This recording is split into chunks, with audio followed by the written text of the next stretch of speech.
Hello, I will discuss the court case Kennedy vs. Bremerton School District 2022 about a football coach who prayed after every midfield football game. The case involved Coach Joseph Kennedy, arose in Bremerton School District in the state of Washington when it announced that it would not renew Kennedy's coaching contract after he knelt and prayed at midfield after a game. In 2008, Coach Joseph Kennedy established a regular post-game ritual after praying aloud while kneeling at the 50-yard line of the school football field. Students began joining Kenny while he prayed, and eventually a majority of them regularly participate, promoting Kenny to incorporate motivation speeches with overly religious references. Kenny and the school district disagree about evolution of his prayer ritual and the extent to which it involved students. Despite Kenny's claims that the expression was private and personal, the record indicates that what may have begun as a solo moment of quiet prayer evolved into Kenny's directing demonstrative center stage prayers and religion-infused pep talks while surrounded by kneeling students with their helmets raised skyward. In September 2015, the Bremerton School District instructed Kenny to discontinue his post-game prayers, asserting they violated the Establishment Clause of the First Amendment, which prohibits the state established of religion. Kenny kept on praying, so the district put him on paid administrative leave and did not rehire him for the next season. However, Kenny did lead team prayers during the pre-game in the locker room, a tradition that preceded his tenure. In some cases, Kenny would give inspirational talks with players after each game. In 2015, the superintendent told Kenny to stop the prayers before and after the game.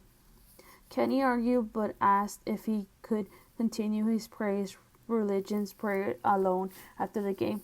The district told him that he could only do this when all students had left. When he continued his silent prayers, he was not rehired. Kenny sued in federal court on the grounds that his rights under the free exercise and free speech clause of the First Amendment were violated.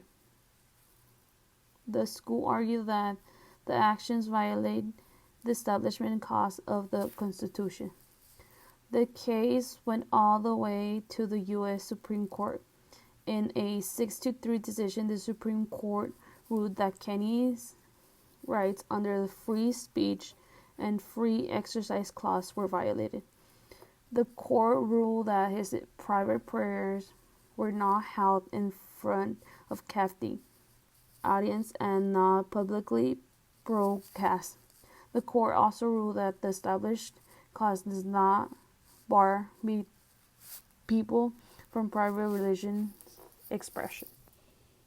Before he even coached his first game, this Marine Corps veteran turned football coach made a commitment to God that he would give thanks after every game, win or lose, for the opportunity to be a football coach and lead his players into battle. So after his very first football game in 2008, Coach Kenny waited until the players cleared the field, then took a knee in quiet prayer. This continued after each game for 7 years, and no students, coach, or parents ever complained about it. In fact, it was actually a compliment that caused him to start taking heat. After initially being told by a school administrator who grateful they were for their leadership and example, Coach Kenny received an official letter from the school district ordering him to stop praying after games. After a request for religious accommodations was denied, he was suspended. This is a very significant ruling for those who value religious freedom.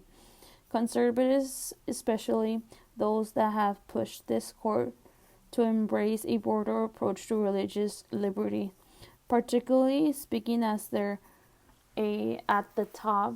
This means that public employees, especially public schools teachers and coaches, are now going to be able to pray more openly on the job and practice their faith on the job, even within view of their students, those impressionable young minds around them.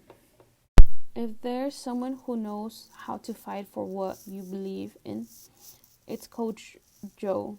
He is a man of heroic, prestigious, and courage, willing to stand his ground even after being fired for simply kneeling in brief, quiet, and personal prayer. And although the courts have continued to deny his constitutional right, Coach Joe, a former Marine, isn't backing down anytime soon. In fact, he's just getting warm up. In January 2022, the justice announced that they would hear the case. The justice will hear oral arguments on the case at the U.S. Supreme Court in spring of 2022. No teacher or coach should lose their job for simply expressing their faith while in public, said Kelly, president and the CEO of the First Liberty. By taking this important case, the Supreme Court can protect the right of every American to engage in private religious expression, including praying in public without fear of punishment. Overall, in the conclusion of this case, Kenny, Mrs. Vermont School District, a 6-3 ruling, the Supreme Court held that Vermont School District discipline of high school football coach Joseph Kenny for praying after football games violated Kenny's rights to free express and free speech under First Amendment.